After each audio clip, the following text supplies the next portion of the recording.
Good morning to everyone. I am Toni Nadal, and with this video, it seems that you are in front of a very good coach. And of course I am. I am a very good coach because I have reunited three characteristics difficult to have. The first one was that I have a very good tennis player. When you coach a very good tennis player, it's easy to seem a good coach. The second one is my name. I am Toni Nadal. I am the uncle of Rafael Nadal. And you know, always is more difficult to replace a relative. And the most important one is the third. The Mallorcan people, normally we take care about the money. And during many years, I was the cheapest coach in the ATP Tour. So my nephew used to say, oh, with this price, my uncle can stay. This is the reason why I was during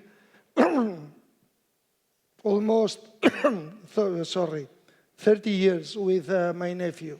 I have another characteristic, and this one depends only on me.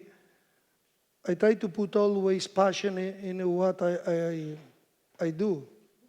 Still, I know that we are doing a thing not too much important.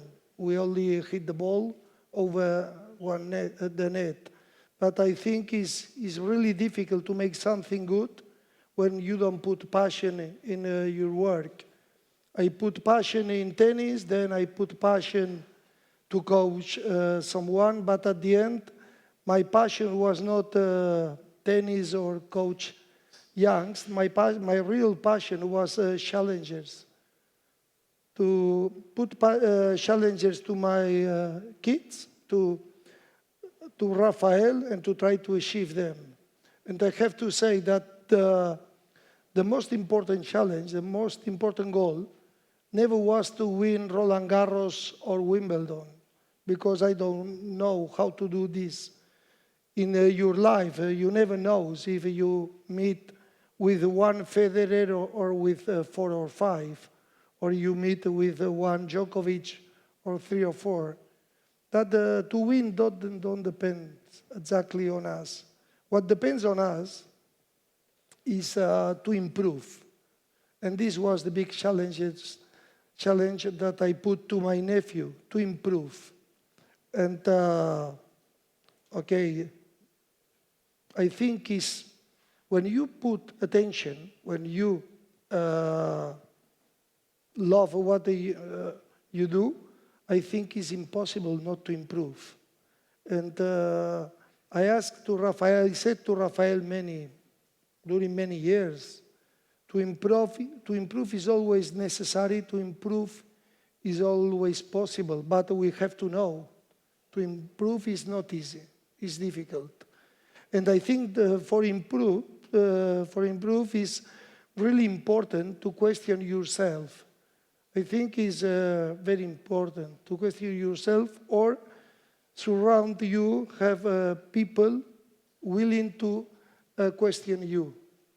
But this simple thing is today is really difficult because we live in a life that between the political correct and everyone is an offense when we say to someone that he is not good enough, then it's difficult that someone want to question. And I think the fidelity, we think that the fidelity is always to be agree with your player, or always to be agree with your boss and saying him only what he wants to listen to.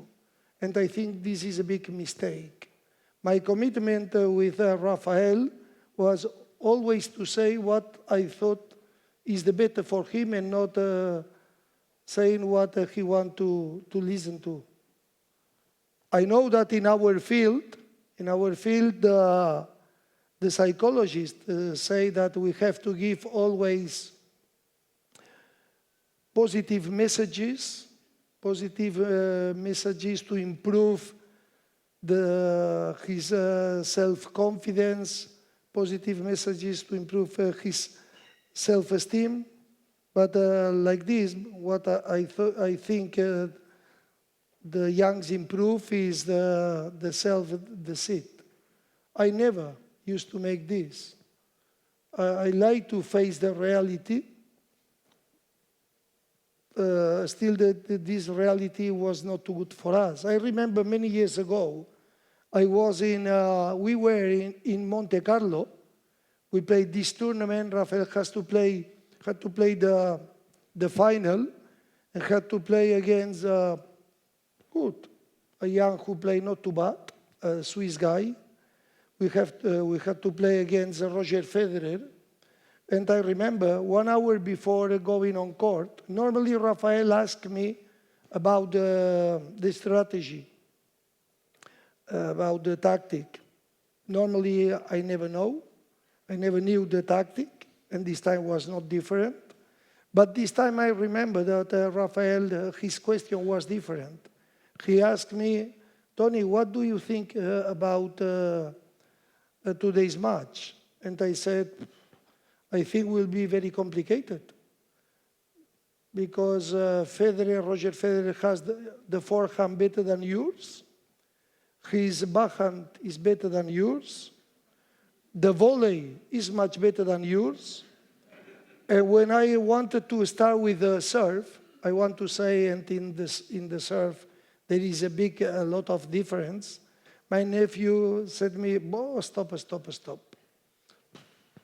If I know, I don't ask you anything." I said, if you want, I can deceive you. But in 1 hour, Roger Federer don't deceive us. Then we have to know what we have in front. Always I try to do the same. Never I said to my nephew, oh, you are special, you are so good. No. So how I have to say that my speech was not finished with these words. I said, okay, Roger Federer has all these things better than you, but in my opinion, you can't beat him. You can't beat him when you run more than Roger, when you put more attention, when you play every point like the match point, or when you play every point like your life depended on it. And of course, I said, and it could be better when you put the ball in his backhand. In this time, the backhand was a little worse than his forehand. And Rafael beat him this time. Some years later, I said the same, put the ball in his backhand, and he made a disaster. He beat us so easy. He has improved the backhand. How I can say to my nephew, 1 hour before going on court, I can say all these things. How can I say that Roger Federer has a better forehand, a better backhand, a better volley or serve? For two things. The first, because was the reality. And the second, because I think it's too difficult to make a good strategy, to draw a good strategy when I try to deceive my nephew. It's so difficult. I think to make a good strategy, we have to know what we have in front. How can I make a good strategy when I make believe to my nephew that his forehand is better than Federer's forehand? Or when I say that his serve, he cannot believe that his serve was better than, or his backhand. How can I make a good strategy? And then, why I said all these things? Because I had, and I have a big confidence in my nephew, always. who need to deceive his player, who need to deceive his team, or who need to deceive himself. The people who has not confidence in himself or in his team or player. Because I have a big confidence, I can say what I want. And I knew that Rafael has a big confidence in himself. I has always a big confidence, but never I thought that my nephew was special and that this confidence was for always. No, never. Always I knew that my nephew was a normal guy, and when someone is normal, can happen what happened to the others.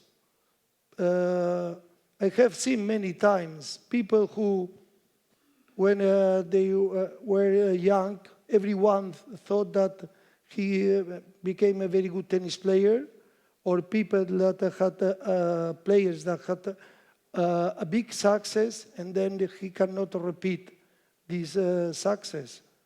Then, when I have seen this in the others, I knew that that also can happen to my nephew.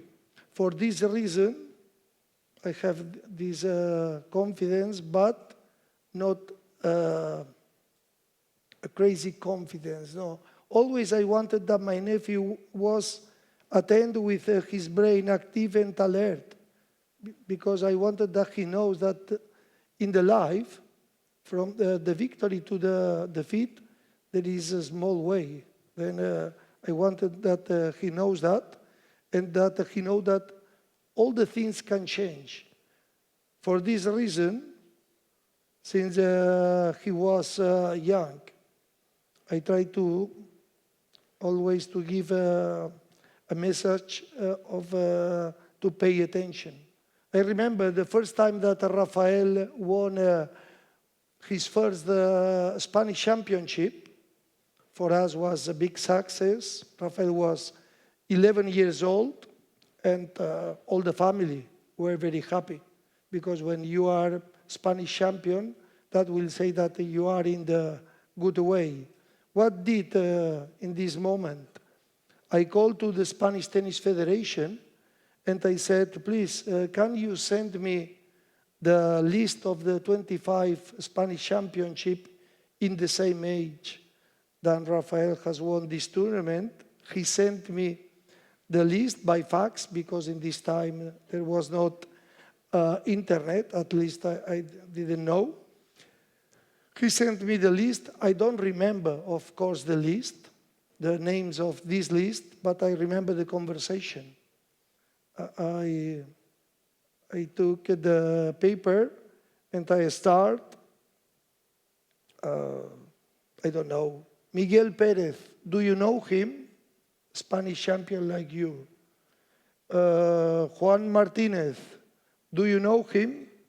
A Spanish champion like you. Pedro Sanchez no, was another. He's our president. For us was better if he played tennis. Good. Pedro Sanchez, another Pedro Sanchez. Do you know him? No, Spanish champion like you. Then it was Sergi Bruguera. This one we know. We put in another list. Alex Correggia, we know too, in another list.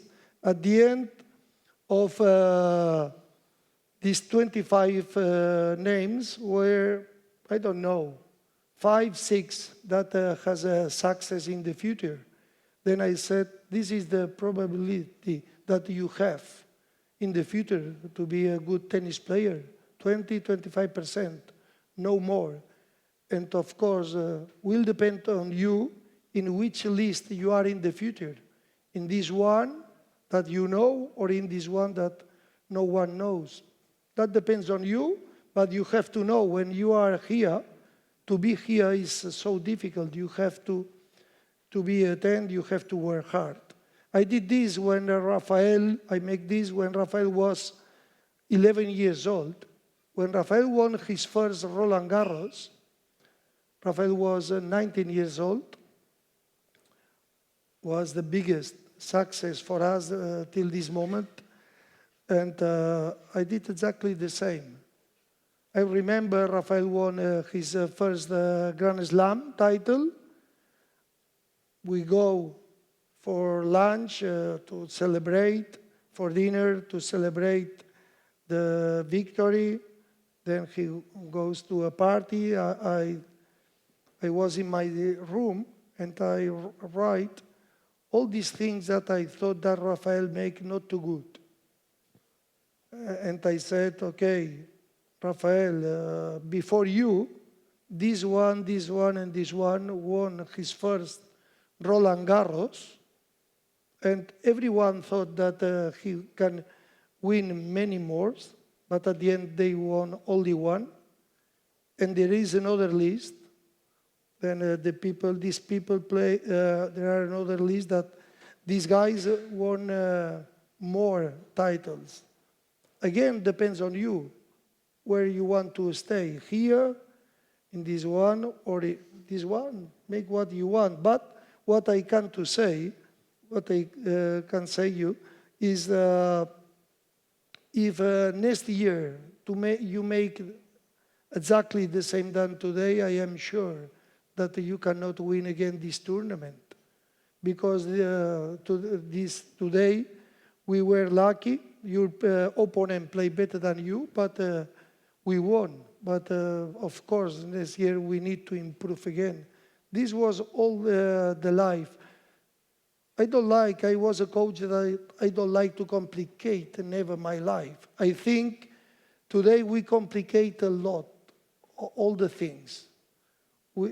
I remember some years ago, I went to Manchester City to talk with the team, and Pep Guardiola asked me if I can go there.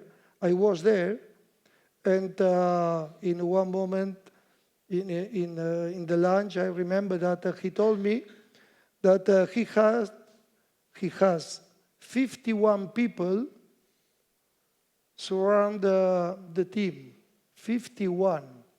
And I said, I asked him what make these people 51, and he answered, oh, they give me information. I have video analysis, then I know how many kilometers this guy ran. I know this, and I said, sometimes it's not too important.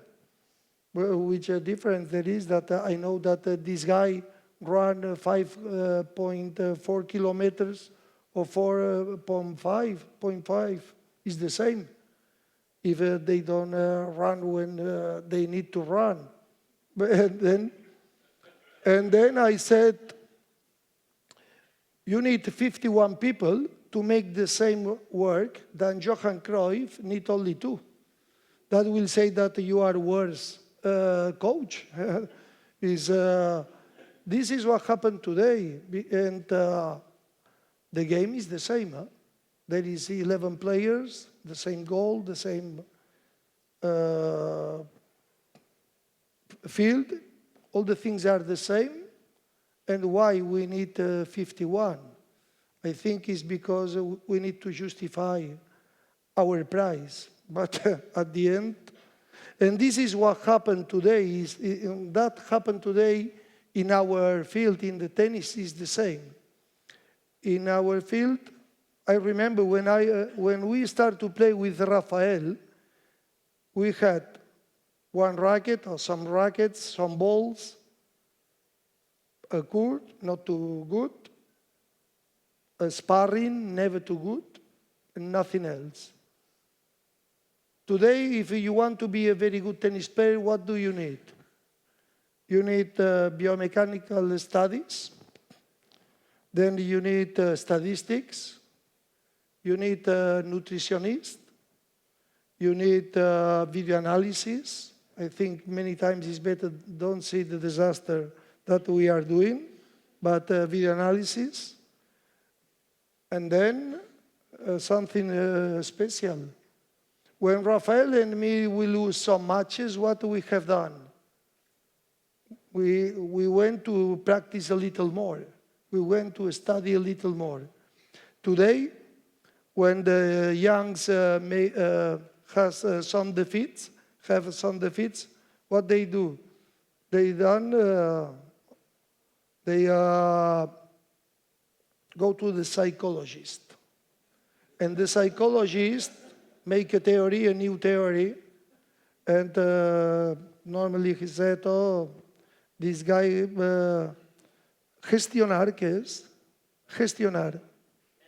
Manages, but he's emotional, no? The problem is the real problem is that he managed not to good the forehand or the backhand. But we have to do theories. And this is what happened today. We complicate everything. When we complicate everything, we give a lot of importance to the secondary things. And of course, we give less importance to the important thing. In my life, always I give a lot of importance what I thought is important and few importance, all these things that I knew that were not too important. And I have seen that we think that when we control of these secondary things, we think that the work is done. And then when we give a lot of importance to these secondary things, what happened? That is difficult to find a solution. It's difficult to find the problem, and like this is difficult to improve. I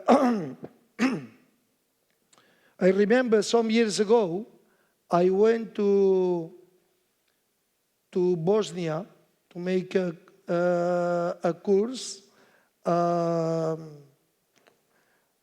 coach course for coaches.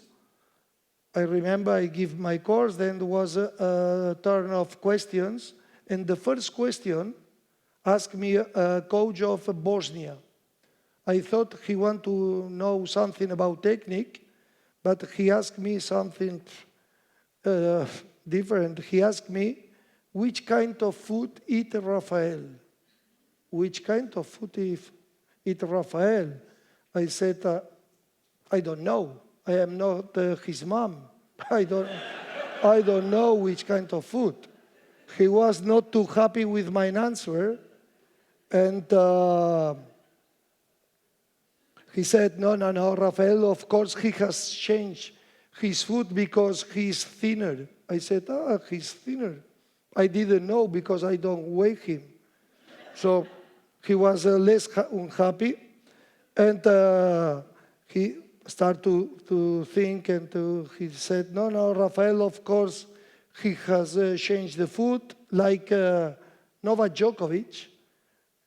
And Novak Djokovic in 2011 started to eat gluten-free food, and he became number 1 in the world. He was number 3, he became number 1, and when I was in Bosnia, Rafael was number 1 too.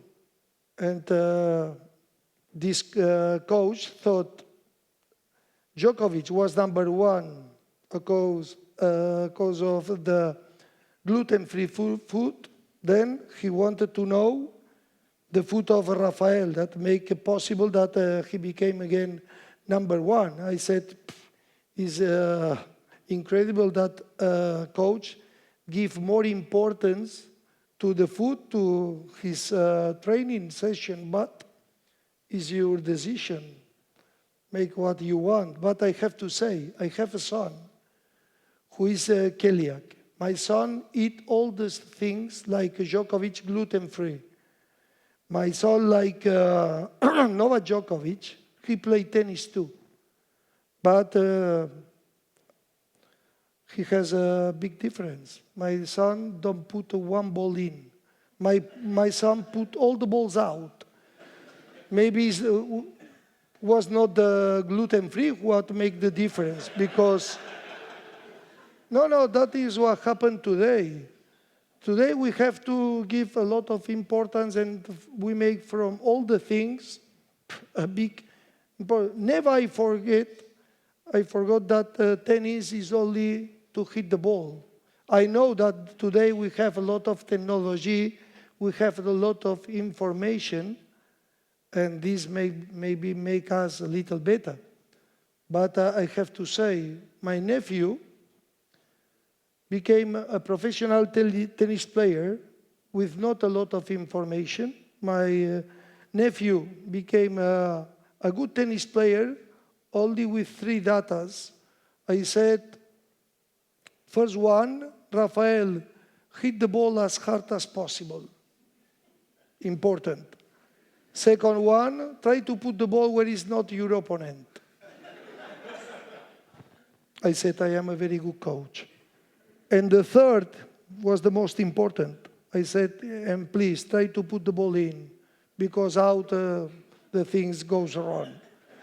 With these 3 things, Rafael arrived to be a good tennis player. He arrived to be the #1 in the world, and he need not too much more. There was another. The 4th data was Rafael hit the ball every time as good as possible. This is what I said. And don't wait to hit the ball as good as possible when arrive the Wimbledon final or when arrive the Roland Garros final. Try to hit the ball as good as possible every time when you go on court. And this is what I did Rafael all his life. I was a coach. I was a tough coach. Sometimes a little too much. I wanted always to get a professional development through a personal development. I knew that the most important thing in the life is the attitude.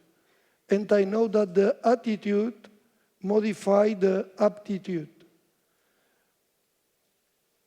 I knew that what Rafael decided to achieve was really difficult. So I wanted to prepare my nephew for the difficulty. How we prepare for the difficulty? We prepare for the difficulty with a strong character. We need a strong character to achieve important goals. And like he said, get the important, one of the most important writers, German writer, he said, the talent, we build the talent in the calm, we build the character in the storm. To build the character, we need the facts, I am sure. For this reason, because I wanted that my nephew has a big capacity of endurance, I make him to play many times with balls in bad conditions, course in bad conditions. I said many times, Rafael, today we play 2 hours, and then I make the practice longer, 2.5, 3, or 4. When he watched me, I said a little more, wait, a little more, always was a little more. I said you have to play 12 balls in a high intensity, and then when I write the 12, always I make some balls more, because I knew that this capacity of endurance is the most important difference. And I have seen many times. I remember many years ago, we were in Australia. We had to play against Roger Federer, against the final in 2009. I remember Rafael played a very difficult match in the semifinals against a Spanish tennis player, 5 hours, 40 minutes. When we go to practice, to warm up 3 hours before the start the match, Rafael couldn't move. Rafael has a lot of pain in his leg, pain in his arm, pain in his shoulder, headache, disaster, bad face. I detest the bad face, because it's a thing about ungrateful to the life. And I went to Rafael and I said, Rafael, try to change this face. With this face, it's impossible to win this match today. He told me, today is impossible. I cannot play. I cannot run. I said, okay, if you want to deceive you, is your decision, but I am sure that everyone always we can make a little more. He told me, no, today is impossible. I said, okay, it's your decision, but you have to know that you are bad now. You told me that you are really bad. In 3 hours, when the match starts, I am sure that you will be not better. Maybe you will be worse. I like to motivate the players. And what I can say, maybe never more has you the possibility to win this tournament. You will know if you want to make an effort or not. It's your decision. He told me today is impossible. I said, what you have to say, that what I can say is in 3 hours, when the match starts, no one come to the court to help you. No your mom, no your dad, no God come to help you. You have to know if you want to make an effort or not. It's your decision. Was the time that I talk more with my nephew. During 2.5 hours, I talk, trying to change his face. And 15 minutes before going on court, I have seen that the face of my nephew changed. And in this moment, I change my speech. I start with yes, we can of Obama's slogan, no? Yes, we can, and I make jokes. What I have seen this time, 3 hours before I start the match, Rafael couldn't move. 4 hours later, Rafael, in the 5th set, he can beat Roger Federer. This is what happens when someone wants to make this big effort. I wanted that Rafael has a good capacity, a big capacity of endurance, and I make another thing, that he has a big sense of responsibility. This is, I think, very important. And responsibility starts when we don't look for excuses, when you don't look to justify our defeats. Rafael grow up. Don't put excuses, but sometimes he's normal. Sometimes he has tried to put excuses. I remember some years ago, the first time that I did went with Rafael in Australia, Rafael called me after every match. After every match, he called me, and okay, we make a conversation, a small conversation. I said, congrats, Rafael, you play really well this day. Second match, the same. Third match, the same. When I write the fourth match, I said, congrats, Rafael, you won, but today you play not too good. Not too good, you play really bad. And he told me, oh, today was impossible to play good because today was so hot. I said, maybe we'll be only hot in the half court because in the other half, your opponent play really good. That is what happened. In all the works, there are people with the same thing make good his work and people did the work well. You can choose. I think it's very important. Don't take excuses in the life. And this is what I try to say all the time to Rafael. I know that the technology make a big difference today, but I have to say in our field, what was important for Rafael was never the technology, was never the datum. The most important thing always was what we can see now in this video. If you want put, please.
Okay, if you want to make.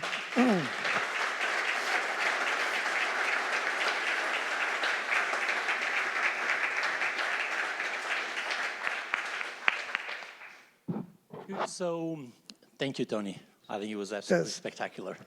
And for those of you that think that tennis is an individual sport, I think we got our answer.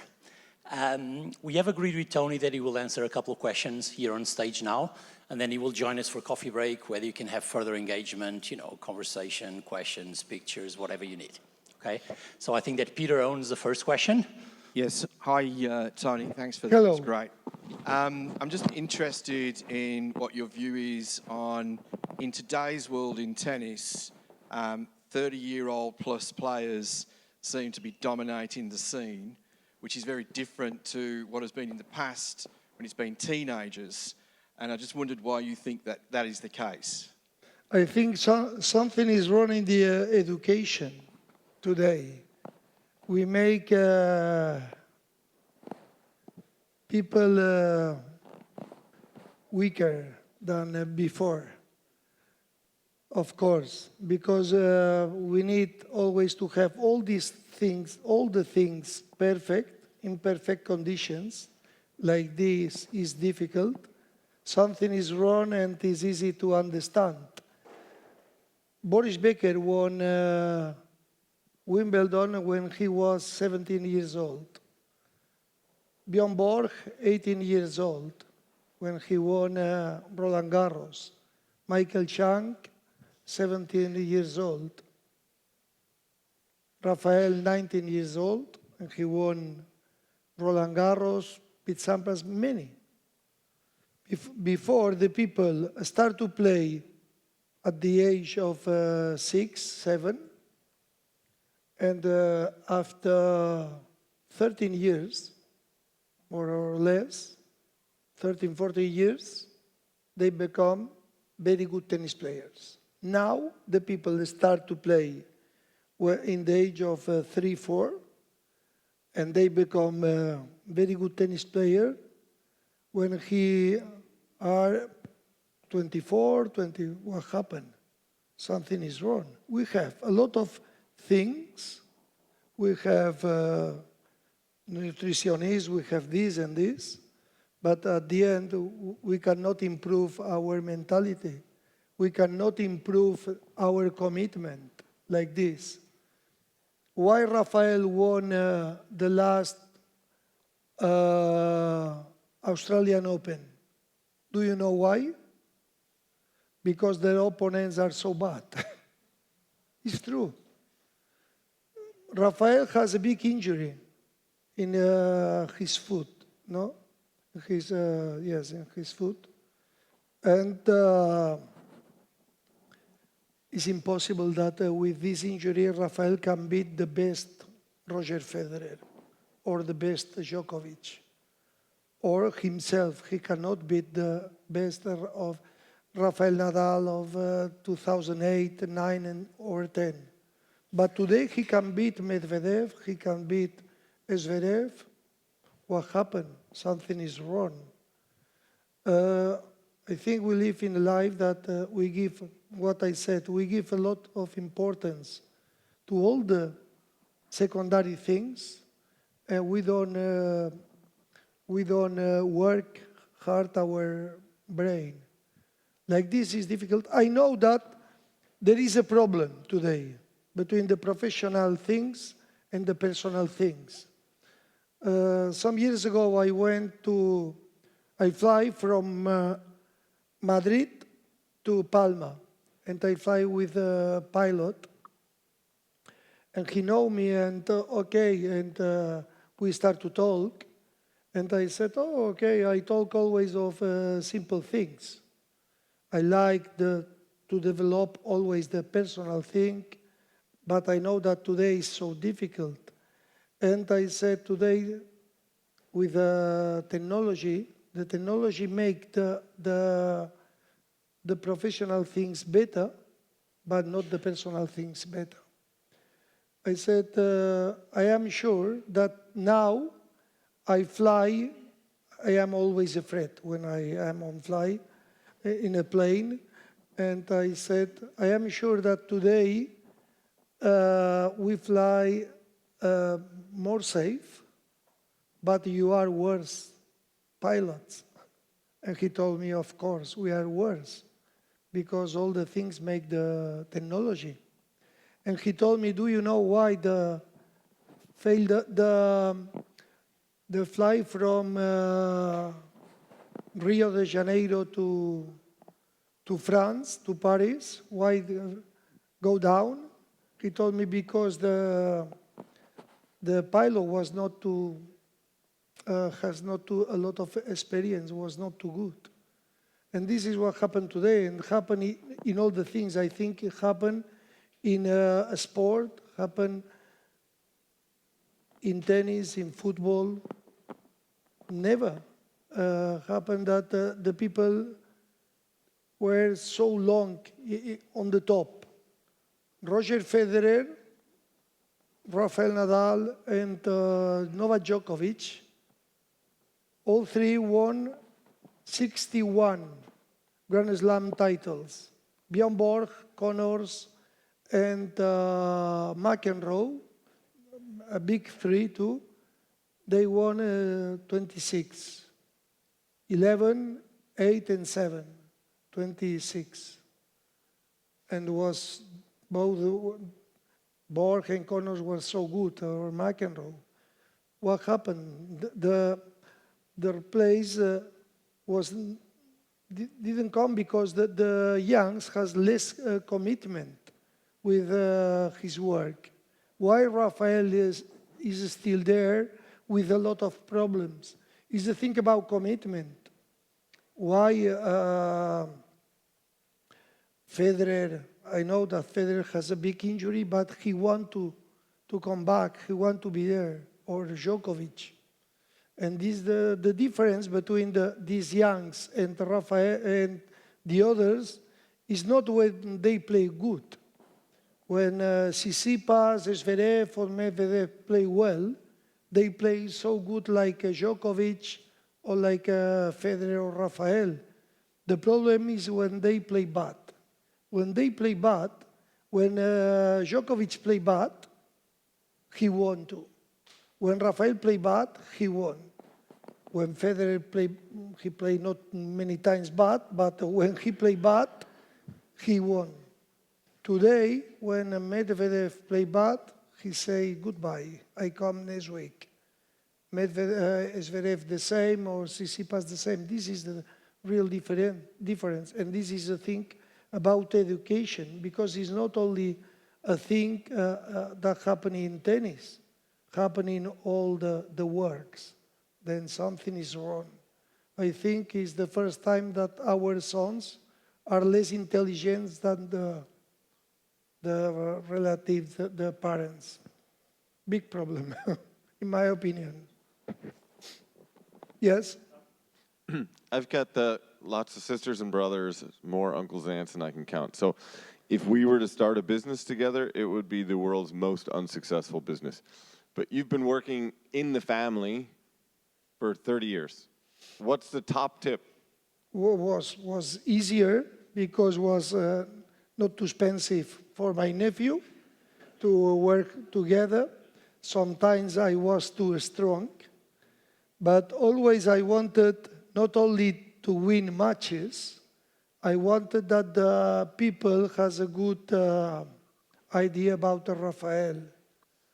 For me, it was not only important to win, was important how to win. I remember always I thought that my nephew will be a very good tennis player, but always I was a little afraid that my nephew was a correct person because I was the uncle. And I think in the life today we have to think about this. It's not only to win, it's how to win. Important. And this is what makes the difference when you work with someone so close. Because, I was so tough with him sometimes, but I did always for him, never I did for me. I did because I wanted that the people has a good, I don't know the name in Spanish, a good, they think good about my nephew. I wanted that the people talk good, not only about the tennis, like a person. And this is what makes the difference when you work together with family. You can be a little stronger, you can be a little tougher, and in this way is better, or is better to improve, but sometimes it's too hard because what I did with my nephew, never I did with another. I coach a guy from Canadian guy who is number 9 in the world. I am not too tough, of course. I try to make the same, different but the same. I remember when he came to the academy and he asked me to collaborate with him. I said, which number 1 to be in the world? He told me number 1. Number 1, I see this very difficult. I see. What do you want to listen to? What I want to say or what you want to hear? Tell me, and he told me, no, I come to hear what you want to say. And I say, in this moment, I think you cannot be number 1 because Medvedev is better than you, Djokovic, Rafael, this guy, and this and this. You have to improve. It's the same but different. With Rafael, I said, no, we have to be better. Then you have to work harder than the others. Then don't worry. If didn't work in 2 hours, maybe work in 3 hours. Where I was very demanding with my nephew. But my nephew always has seen a guy who was demanding with myself. I work on Sunday, 25th of December, I work on holidays, never holidays, because I wanted. This is the difference when you work with a relative or when you work with a parent, is with someone that is your family. Normally you are more involved. And this is what I have done. Yes. Will be number 1 in the world, of course. He's the best one, in my opinion. He's much better than the others. And he's lucky because he plays against people who is not too good. No, it's true. It's not the same. When Rafael arrived to the circuit, we have to play against the best Roger Federer, against the best Roddick, against the best Coria. When Djokovic arrived to the ATP Tour, he has to play against the best Federer, against the best Rafael, against the best Del Potro, Murray, so many. Now, Alcaraz has to play against not the best Djokovic, not the best Rafael, not the best Federer, and the others has not a big commitment.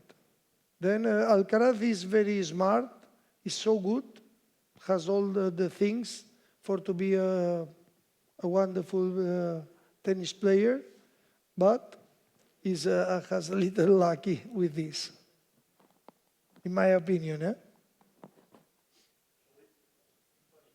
Okay, bye.